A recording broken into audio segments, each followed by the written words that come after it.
Здравствуйте,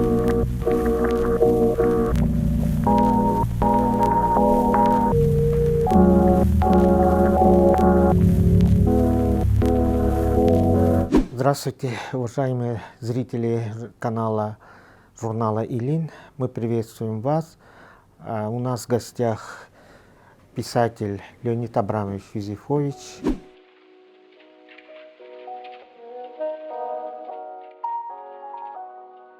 Уважаемый Леонид Абрамович, вот, кстати, скорее всего, я, наверное, начну вопрос со своего журнала.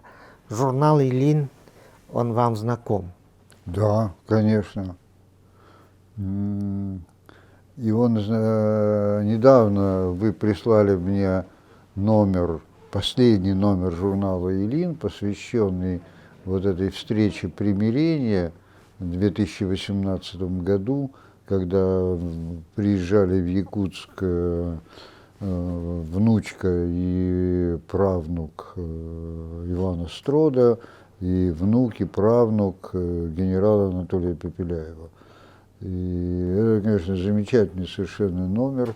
Я его привез с собой и увезу обратно. Я его читал в самолете, и я им пользовался, когда вот особенно разговаривал с историками, краеведами на первой встрече. Но я давно знаю этот журнал. Но я в основном знал его электронную версию, я никогда его не видел на бумаге. Это первый номер, который я увидел на бумаге. Да. И, конечно, я почему-то думал, что он гораздо хуже полиграфически выглядит, а он прекрасно оформлен, совершенно замечательная верстка. Но я всегда знал, что это культурный журнал, потому что только культурные журналы сопровождают свои публикации исторические такими развернутыми и интересными комментариями. Спасибо. Да, мы электронную версию запустили, это, по-моему, первую версию еще в 1999 году, а вторая версия, которая у нас на Народ.ру, он разместили, это, по-моему, 2001 год был. Или 2000, я уже даже сам вот забываю это время, но сейчас у нас идет как бы новая там, значит, версия. Да, а вот, Леонид Абрамович, Якутия, вы на встречах сказали, что вы фактически первый раз, потому что когда-то вы были, ну, еще молодым, но это была совсем другая поездка, а именно город Якутск вы приехали впервые. И что для вас Якутия до приезда к нам и сейчас, после этих трех насыщенных встречами, разговорами, беседами дней?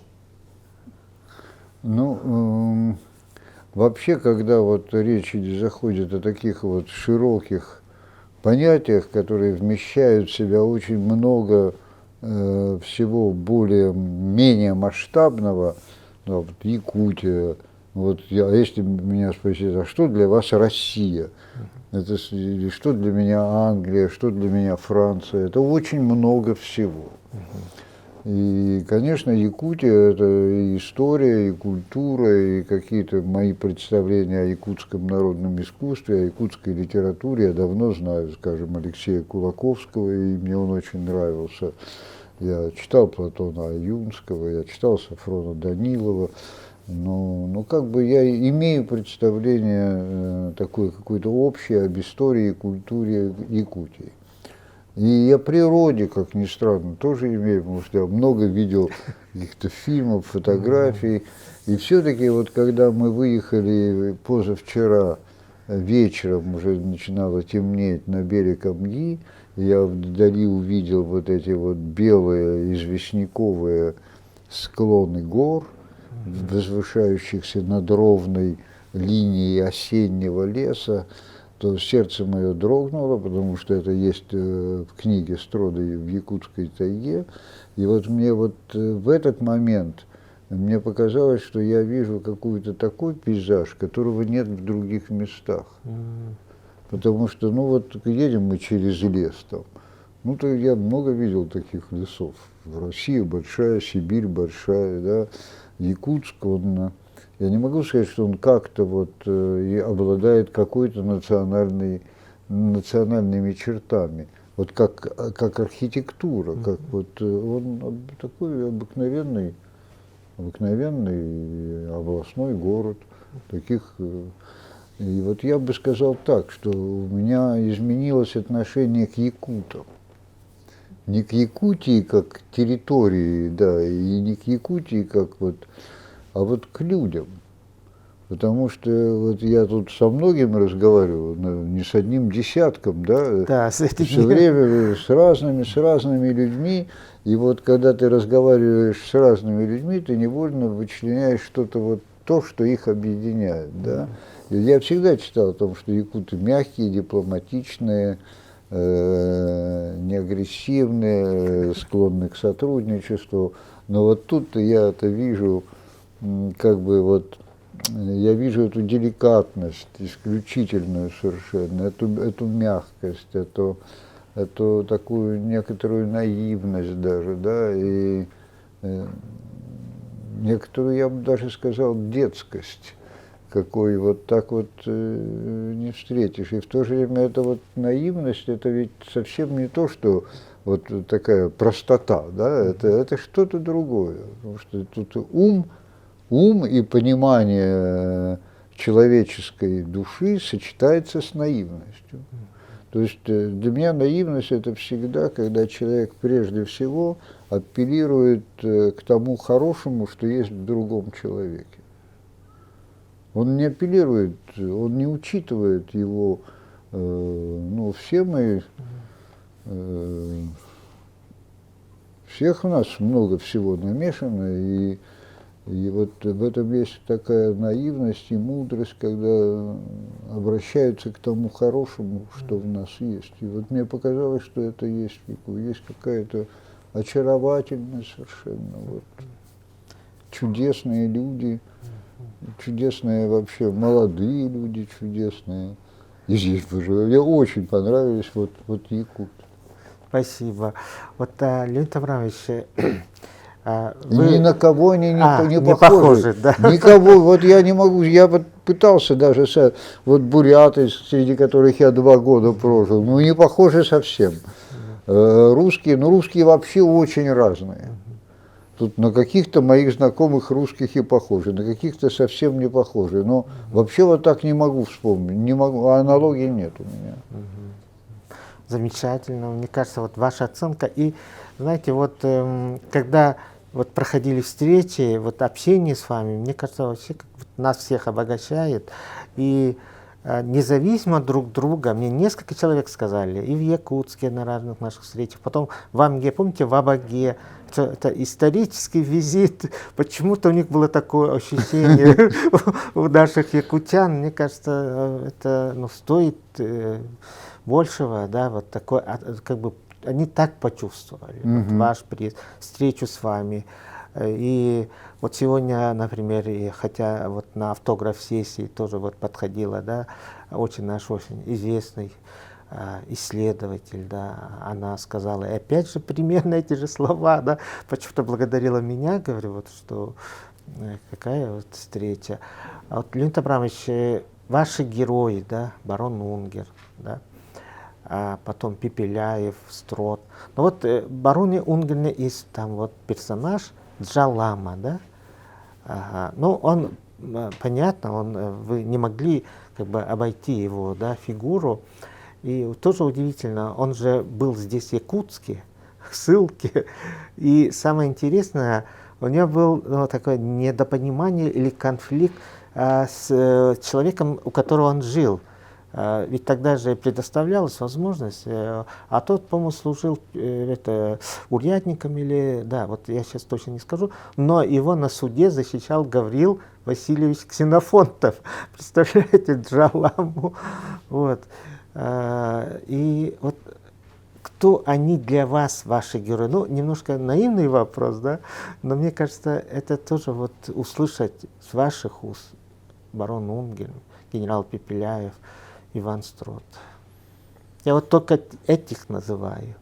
У вас много героев. и очень интересно. Меня вот тут, я не знал, что Джалам, вы мне говорили, да, про какого-то ламу, я не понял, что это Джалам, потому что я не знал, что он был в Якутске, он же, я знаю, что он был в Томске, сидел, а вот куда он его из Томска, действительно, вот я сейчас вспоминаю, что его в Якутск, но я вот не следил за этим. Я знаю, что когда он был вообще, вот, когда какие-то мелочи выплывают, вот когда он сидел в Томске, его когда привезли из Монголии, это 14 или 13 год, я сейчас точно не помню, да. И в Томске к нему ходил в тюремную камеру вот великий, я считаю, недооцененный в общероссийском масштабе, это исследователь, ученый, фольклорист, это Григорий Николаевич Потанин.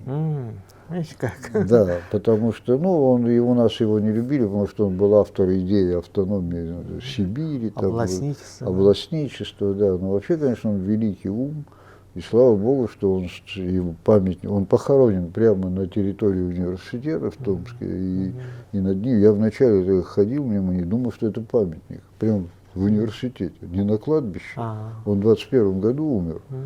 Его похоронили прямо на территории университета, и там оказалось, что это его могила. Это вообще, конечно, тоже удивительно. Я не знаю, чтобы вот многолетнего профессора похоронили. Да. Это только в первые революционные годы, а потом уж не стали трогать. И вот Потанин приходил к Джаламе в тюрьму, потому что его в то время интересовали монгольские легенды о людях с большими ушами. И вот, значит, у этого Джаламы выспрашивал про людей с большими ушами. Что ему Джалама говорил, я не знаю, но я думаю, что вот почему его интересовали эти легенды. Это вот все буддийские изображения с оттянутыми мочками ушей, которые считаются большими мочками ушей, считается, что это признак просветленного состояния. И вот, может быть, Потанин интересовался, как вот эти легенды перекликаются с принятием буддизма монголами.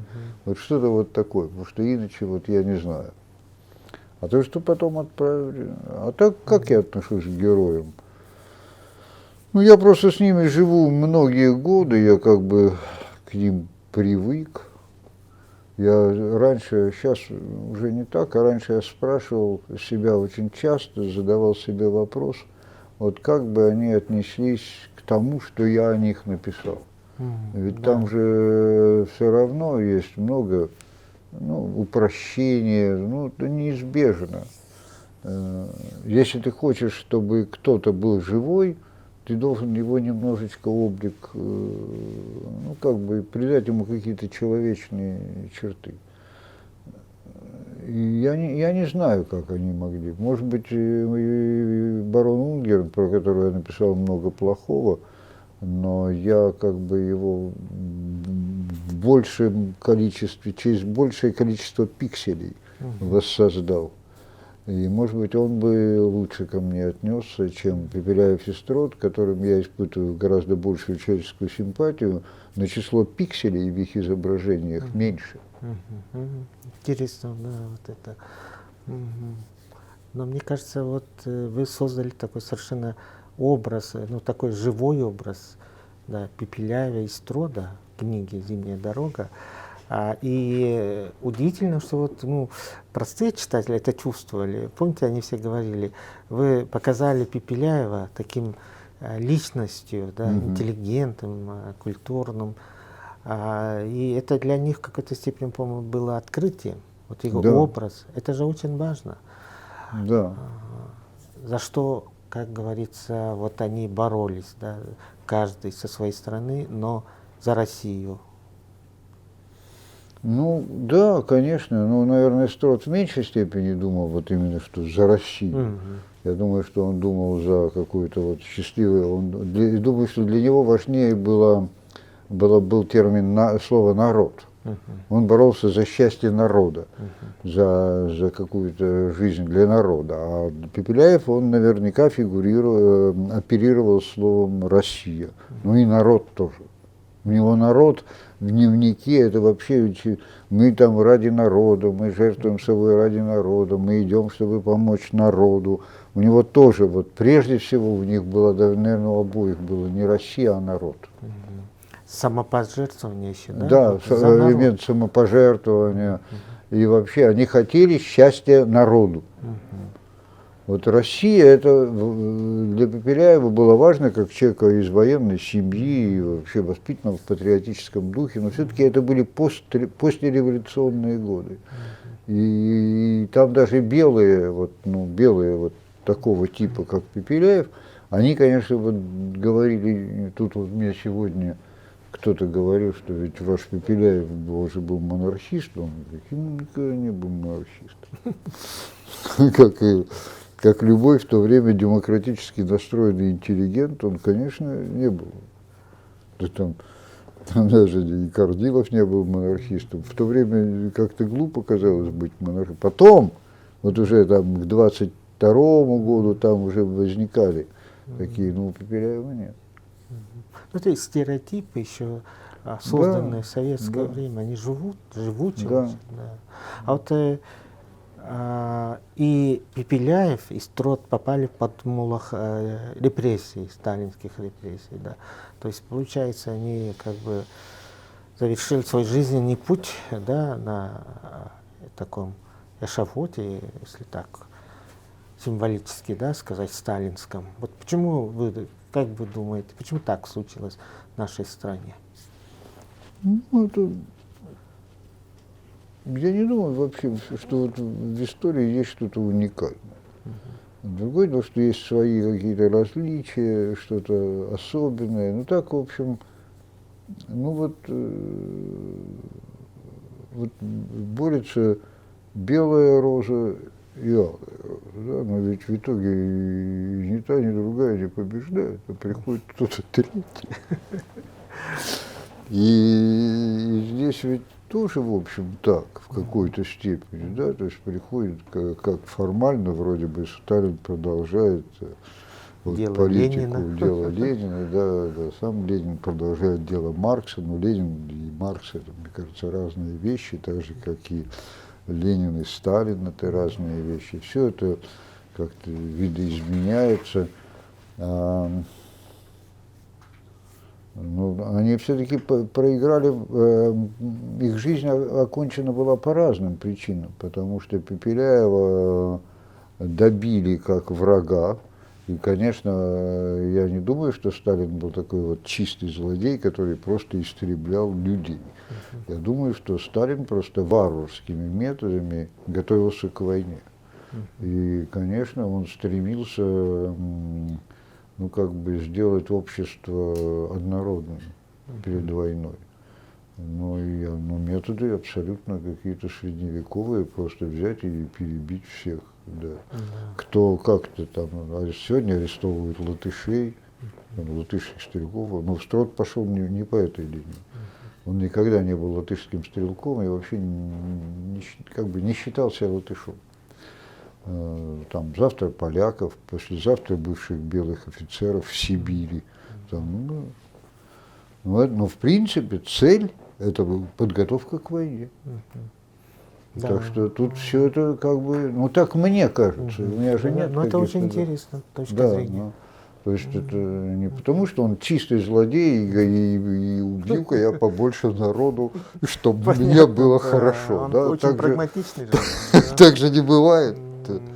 Человек, если бы у Сталина были такого рода какие-то совершенно патологические импульсы, он бы не мог управлять страной в течение такого количества лет, да, и, в общем, управляет не всегда плохо. Мы должны это признать. Поэтому, конечно, это глубоко какие-то атовистические вещи. Но Острот погиб, как погибает, как революция пожирает своих детей. Да, это действительно так. Это то, что просто сменяется поколение революционное. И эти люди воспринимаются как ненужный балласт. Строт выступал своими воспоминаниями о гражданской войне. Тут уже Вторая мировая война на носу, и эта гражданская война никому не нужна. Наоборот, нужно сплотить общество перед внешней опасностью, да, а тут ты выступаешь все время и рассказываешь все это. Это тоже, эти герои были не нужны. Они были слишком пассионарны. Для того государства, которое построили большевики, вот эти пассионарные личности, не случайно же не один строит, а все крупные военачальники. Да. Ну и потом Сталин их. Я раньше думал, вот когда я был молодой, я думал, вот Сталин расстрелял Бухарина, или приказал расстрелять Бухарина. Ведь они же были друзья, они же знали друг друга с юности. И как же это так, вот он со своими друзьями мог поступать? Но когда ты проживаешь подольше, ты понимаешь, что самые страшные враги получаются из бывших друзей. Это такой закон, ну, что-то такое общее, да. Это у вас вот жизненный опыт так говорит. Жизненный опыт так говорит, да. Вот, Леонид Абрамович, вот вам сегодня... Ну, может быть, это ущербный мой, но мне кажется, что нет. Нет. И еще нас ревнуют, вообще так как-то... У нас сложные отношения с ровесниками. А те, кто у нас младше, там хотя бы лет там, на 8-10 или старше, у нас с ними редко возникают какие-то вот конфликты. И мне кажется, что вот все эти революционеры, которых он казнил, они все были, в общем, его ровесники. И воспринимаются как соперники. Вот как соперники. Да, как соперники, ну в широком плане. Ну да, я понимаю. Не только вот как вот, что вот он придет, меня убьет и сядет на мое место генерального, а вообще как соперники в общественном мнении, в любви окружающих. И это такой сложный момент. Да. Леонид Абрамович, вот сегодня вам задали про мудрость. Мудрость – это опыт жизненный, да? Вот да, но вопрос. не только. Но мне очень понравился ваш ответ. Поэтому я вот прошу, чтобы вы повторили вот это ваш такой ответ, размышление. Это, мне кажется, это стоит Олег, записать. Проблема в том, что я не могу повторить. Да, конечно, но вот я сейчас, забываю вот это, данный это же момент, импровизация. Да, вот тогда это... я задаю как бы, мудрость – это жизненный опыт и знак вопроса. Это и жизненный опыт, и ум, и знания, и не то, и не другое, и не третье. Это ну, в общем, это... Нет, я только могу сказать, вот видите, я могу апофатически дать вот это определение, то есть это не то, и не это, и не это, а что это, я не знаю. Мне кажется, что слово «мудрость», оно имеет очень много самых разнообразных оттенков, нюансов. Это целый комплекс значений, которые мы объединяем вот этим словом. Но, во всяком случае, мудрость, из мудрости штаны не сошьешь. Хотя она, то есть практически она бесполезна. В то же время она, люди вот такого типа, они должны существовать в обществе, они так же, как сказал вот сегодня Алексей Ильич, что религия – это регулятор. Да, очень то. И вот в какой-то степени вот эти люди, я много встречал таких людей. Конечно, это в основном не обязательно старики, но это люди пожившие. Да, они тоже являются регуляторами, наверное. Ну, нет таких людей, которые могут регулировать все общество, да? Но они могут быть регуляторами какими-то в своей профессиональной среде, в каком-то месте. Ну, вот какую-то локальную нагрузку такие люди несут, наверное. Ну, а так вот я забыл, что я сказал. Я помню, что что-то мне самому понравилось. Да, так бывает. Да. Ну, и вы всегда очень, так, ну, как бы, ваши ответы всегда глубоки, мне кажется, да, то, что вы сейчас сказали. Вот я знаю, что вас интересует буддизм. Но, может быть, я неправильно сформулирую, да, вот. Вот как вы познакомились, да, вот с религией буддизма? Вы говорили, что вы были в Dharamsala, да, где расположена резиденция Далай-ламы XIV. Вот об этом тоже, пожалуйста. Ну, с буддизмом я познакомился как? У меня, когда я служил в армии, я был офицером, у меня была девушка-бурятка. Я тогда прочитал 2 популярные брошюры по буддизму, научно-популярные, и считал себя большим специалистом. Я и с ней, она была совершенно светская девушка, а потом она говорит мне, а вообще-то у меня, говорит, двоюродный дедушка мой, он Эмчин Лама. Ну, в Бурятии говорят Лама. На ударение на последнем слоге. Лама. Эмчин Лама – это главный как бы лама, врач. Главный вот дацан – это ведь еще и высшее буддийское учебное заведение, а не только это монастырь, который является одновременно и высшим буддийским учебным заведением.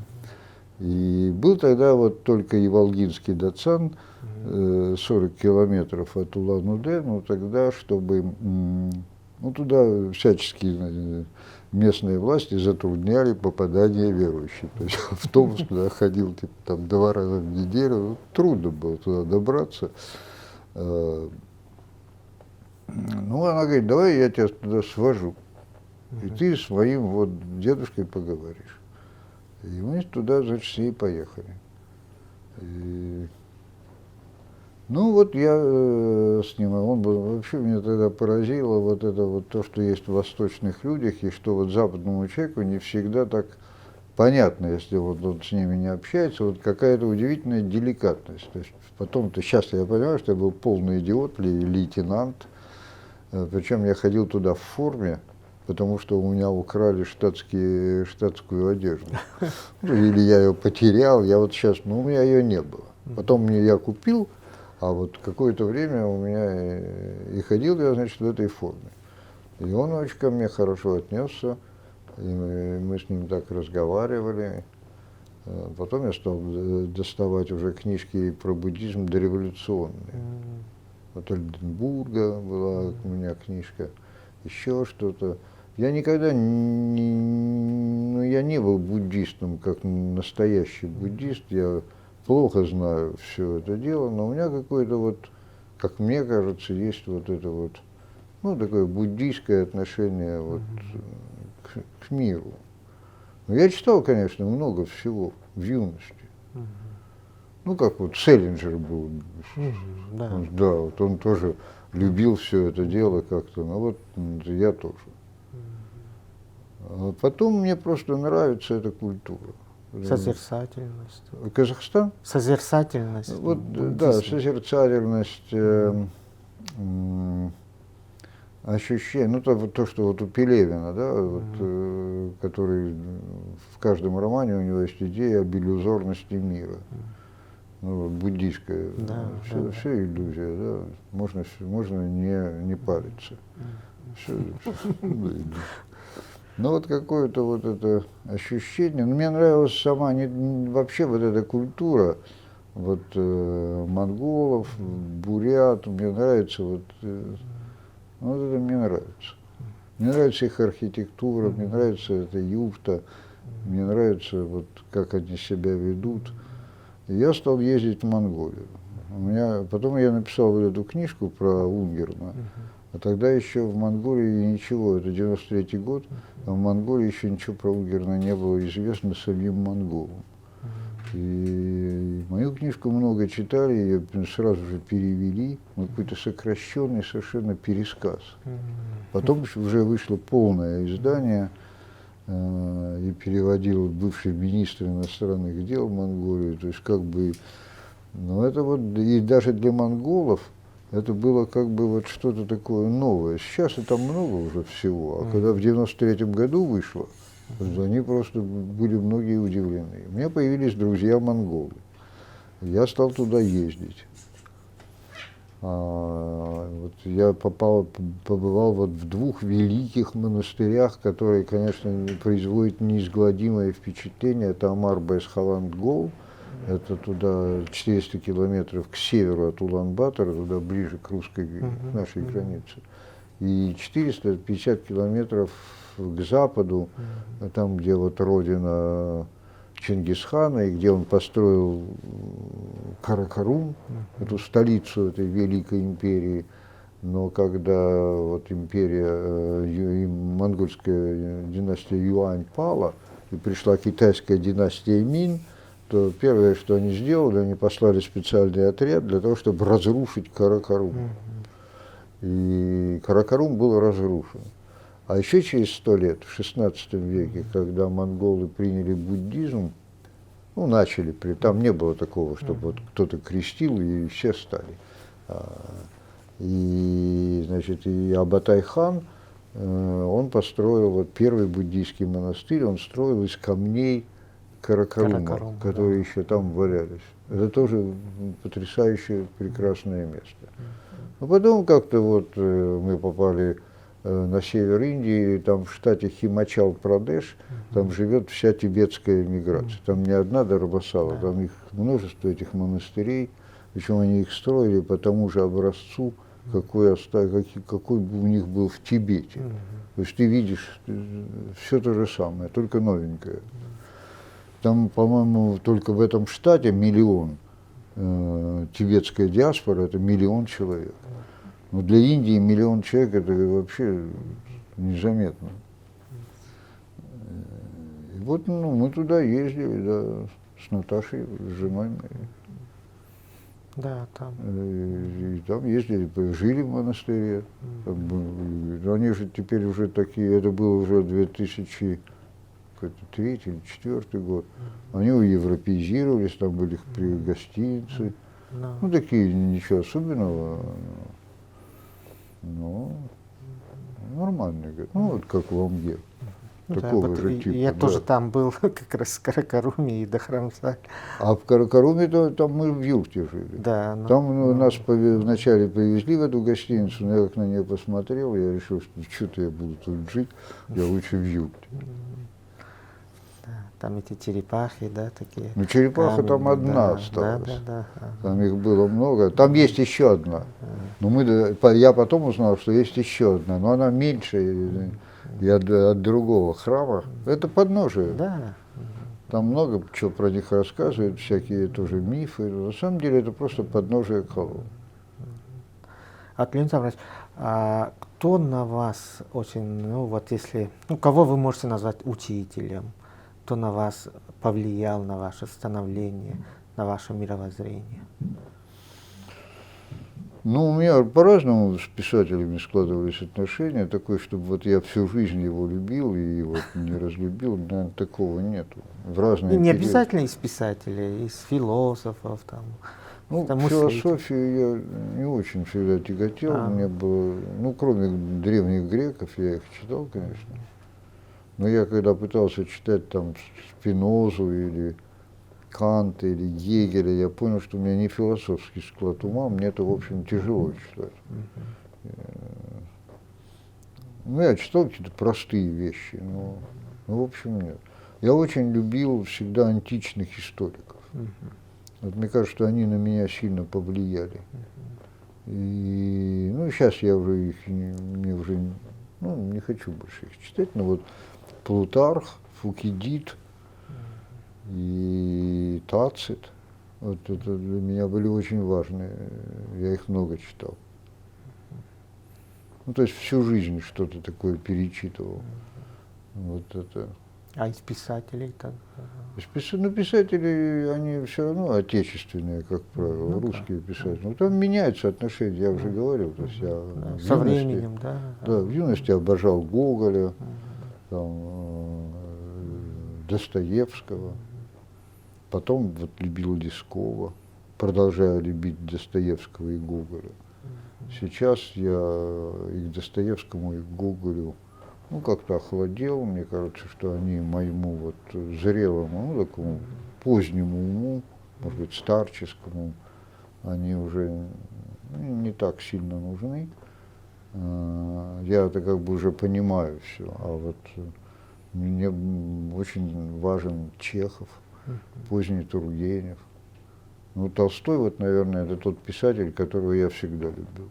И сейчас, и тогда. Я вот только вот полгода назад перечитал 2 тома «Войны и мира». И, ну, конечно, ну, что там. Есть люди, которые там спрашивают, Достоевский или Толстой, там «Преступление и наказание» или Анна Каренина, Анна Каренина или «Война и мир». Вот я выбираю «Войну и мир», а не Анну Каренину. Ну, короче, это все сложные отношения. Из иностранных писателей, ну, конечно, для нас всех была важна англоязычная литература в молодости. Сейчас уже все это не так. Но мне нравился Джозеф Конрад. Такой важный был для меня писатель. И «Сердце тьмы» я до сих пор считаю одной из великих книг вообще не только 20 века, а вообще всей истории литературы.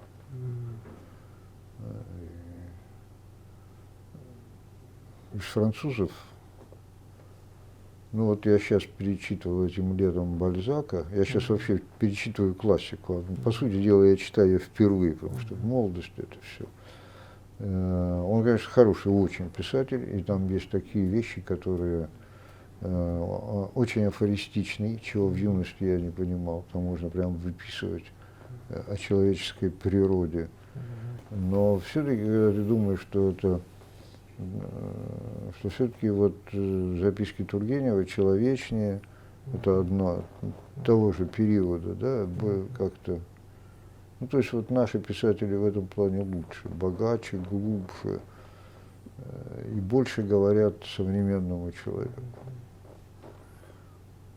А Ну, из вот, современных ну, из современных я многих читаю. перечитываете, читал. вот именно перечитываете. Перечитывать я Пока современных еще я рано. не перечитываю никогда, потому что они еще не отстоялись, и зачем я буду их? Я их недавно прочитал.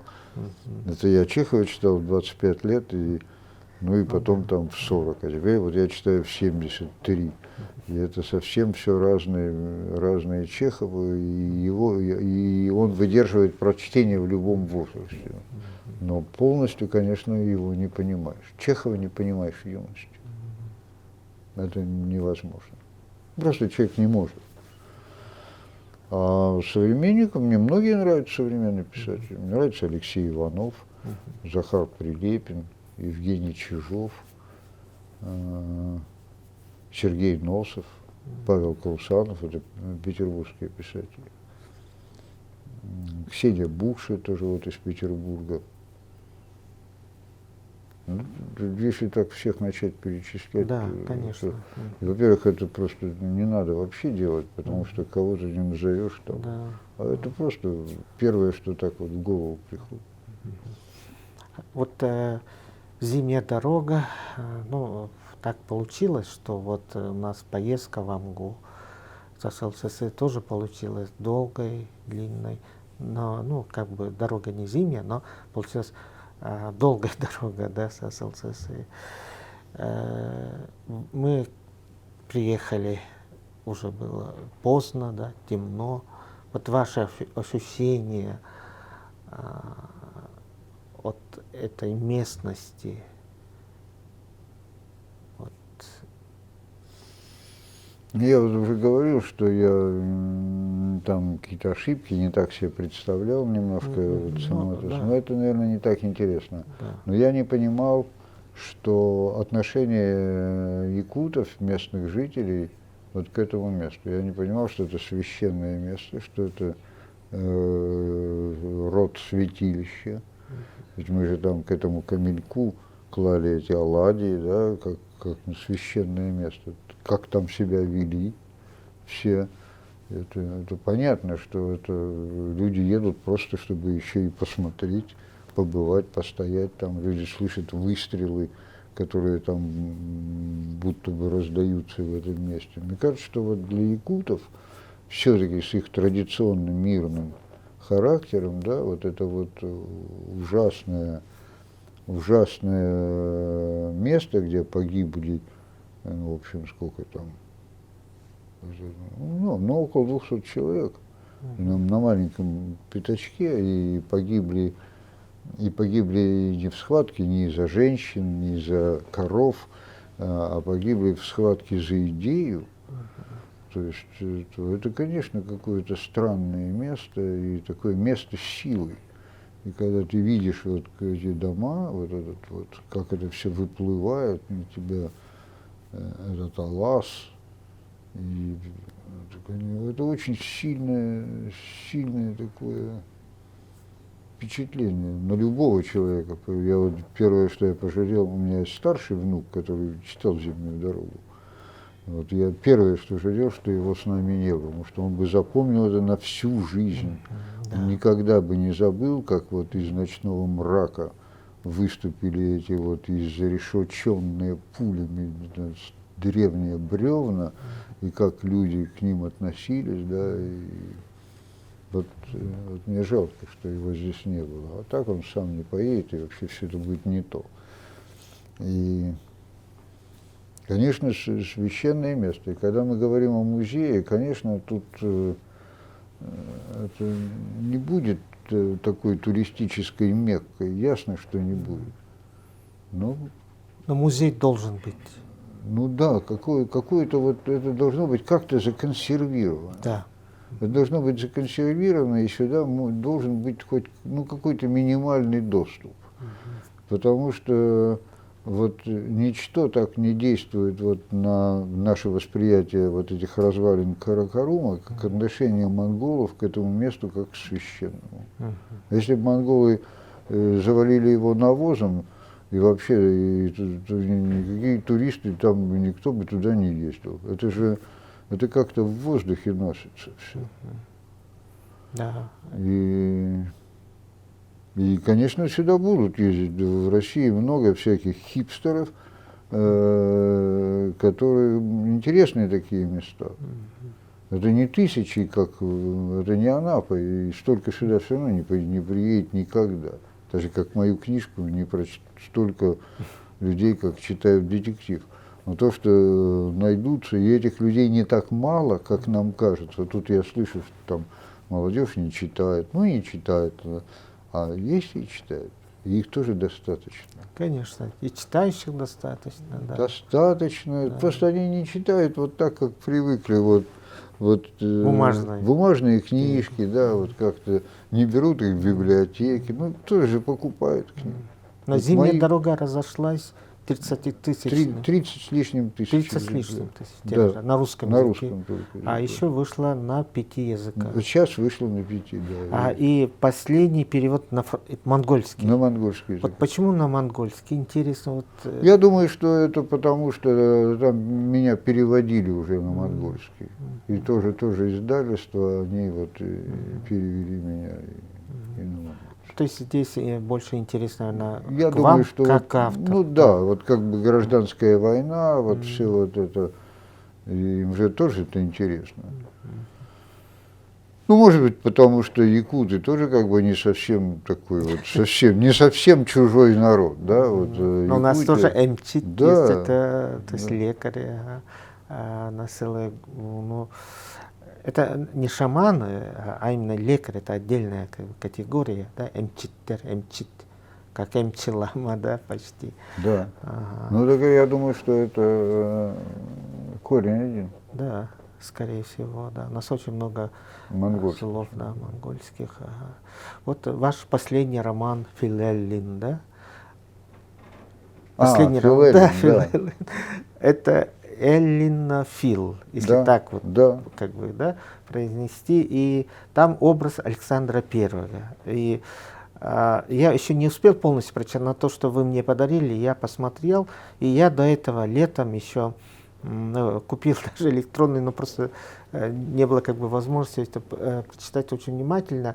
И вот Александр Первый, он совершенно как другой образ его возникает, потому что я Ну, мы его воспринимали как победителя там, Наполеона, там, Отечественная война, вот это, да, и как бы вот эта легенда о том, как он после Таганрога там стал вот этим, да, старцем Федором Федором Кузьмичем, да. Кузьмичем и так далее. Но вы создали, мне кажется, очень такой человечный такой образ.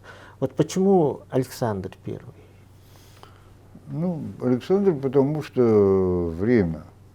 И ну, вот эта греческая идея, она имела сторонников, противников, люди по-разному относились ко всему этому, но для всех это было важно.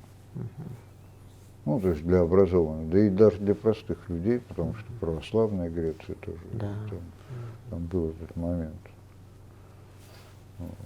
Ну, тоже это на самом деле, все, что я сейчас пишу, в том числе и «Зимняя дорога», это замыслы моих молодых лет.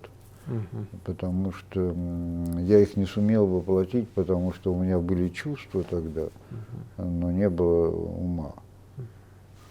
Ну, не хватало ума, опыта и мастерства, понимания жизни.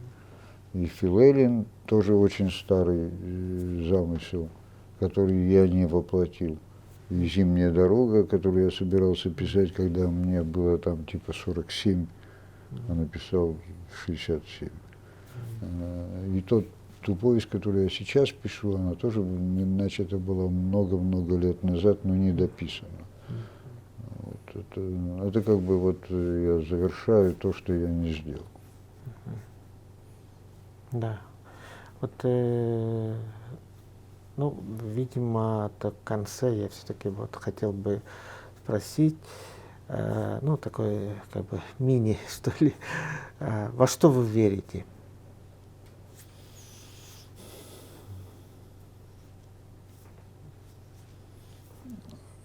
Ну, мне как трудно на этот вопрос ответить. Ну, я не знаю. Я так себя не спрашиваю никогда. То есть где, мне кажется, достаточно твердо, чтобы я мог наступить и не провалиться, да? Вот,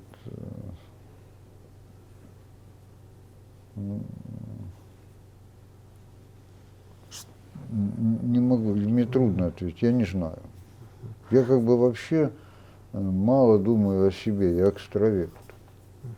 Я себя выражаю через...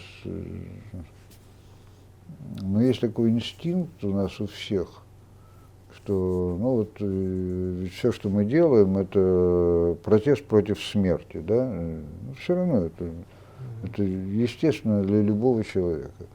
Желание в чем-то остаться. Не только вот биологически в своем потомстве, но и еще в чем-то.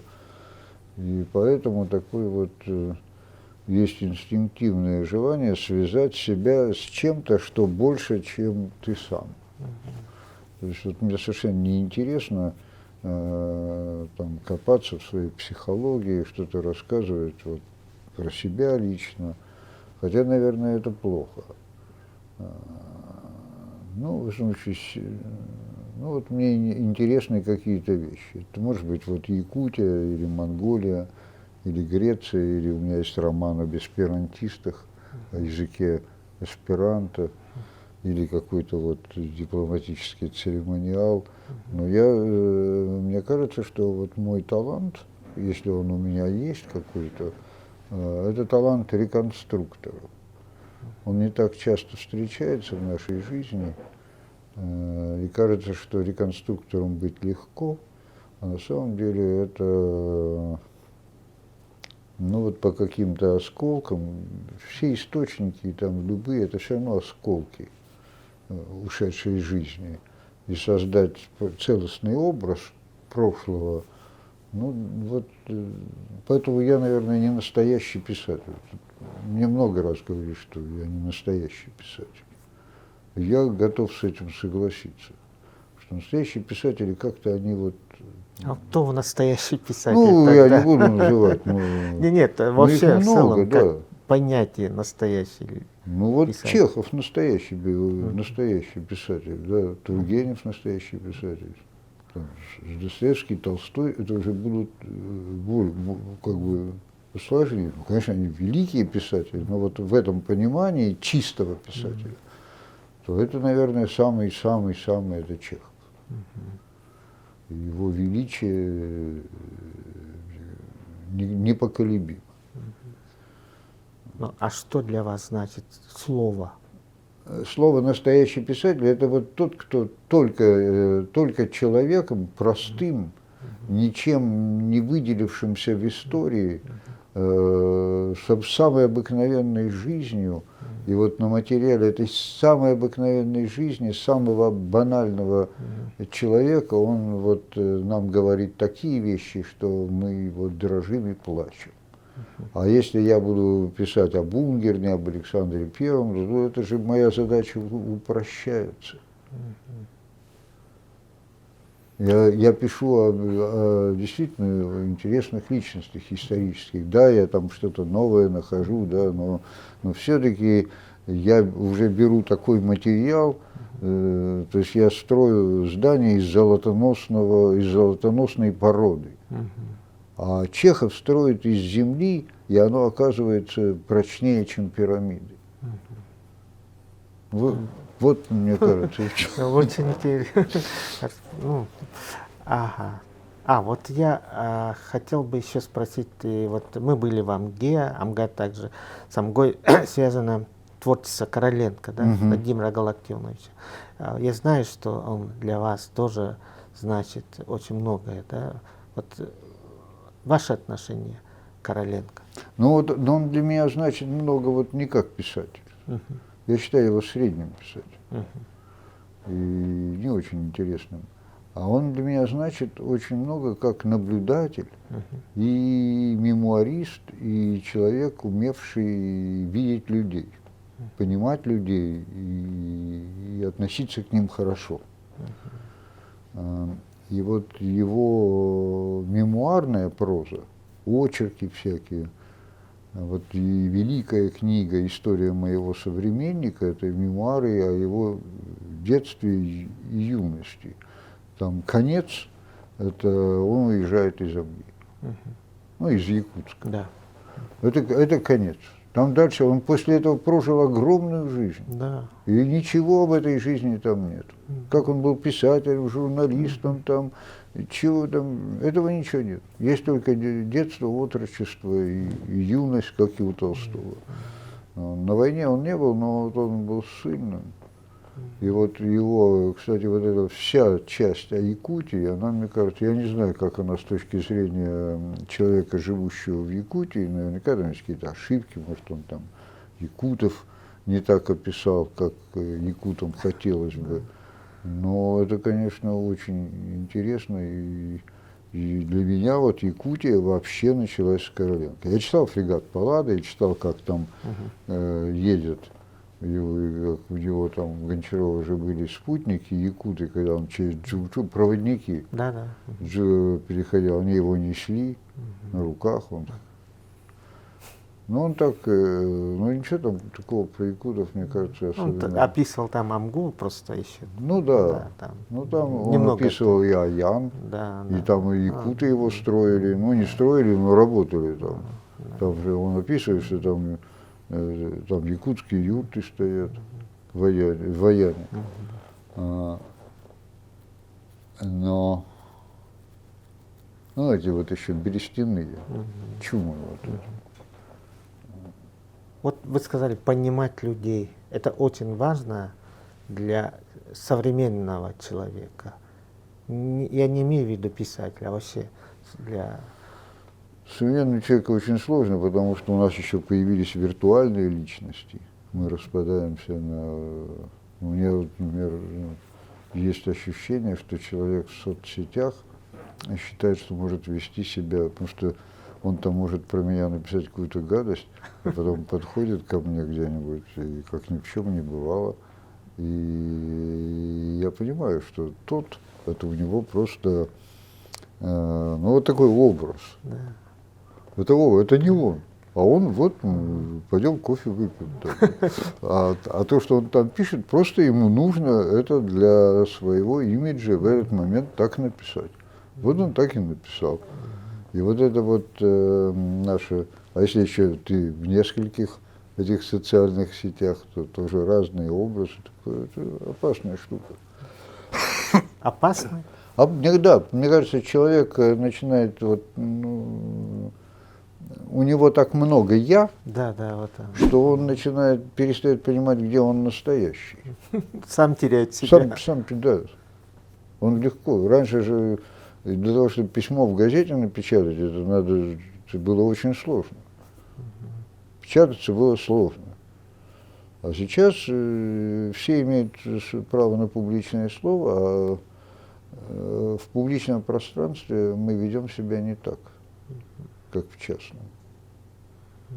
Мы часто, это такой наш собственный идеальный образ. Вот я худенький, маленький, а вот я в мыслях своих, каких-то играх предсонных, я всем надаю по мордам, я буду начальник, я буду всех оскорблять, все открывать дверь ногой, да, и вот, и, мне кажется, таких людей очень много сейчас. Когда мы думаем, что вот все эти люди, которые ругаются там в Фейсбуке или где-то еще, что они такие и есть, лихие, агрессивные, воинственные, за что-то все время борющиеся с кем-то, я думаю, что среди них очень много невротиков просто. Да. И что тогда, Леонид Абрамович, ну вот это, наверное, завершающий вопрос, что нас ждет? Ой, это Очень тоже громкий знаю. вопрос. Да. Нет, это я не знаю. Вообще нужно спрашивать у молодых, потому что молодые острее чувствуют угрозу. На самом деле. Старик чувствует угрозу там, где ее нет. Он везде чувствует угрозу. А молодые могут со своим легкомыслием, но с острыми рецепторами, они легкомысленные, но какими-то вот что-то они могут чувствовать угрозу лучше. Это не значит, что они умнее, но они не умнее. Но вот какое-то у них может быть чутье опасности, которые старики утрачивают. А старикам же везде кажется, что плохо и неправильно. Я сам себя ловлю на этом, я все время что-то не одобряю. Это стало больше с возрастом.